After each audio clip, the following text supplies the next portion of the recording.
Alhamdulillah guys, aku udah ngerabut sampo, udah 2 tangkal tuh guys, tuh sampo aku ayaan guys. Alhamdulillah tuh, nanti aku bawa ke rumah, aku mau kulub samponya, mau kulub ya, aku dikulub samponya tuh, mau disepan,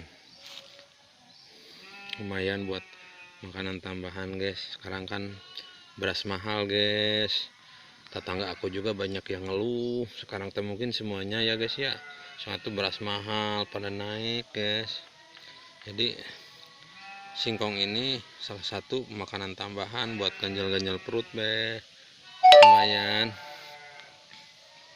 Tuh samponya lumayan gak reda guys.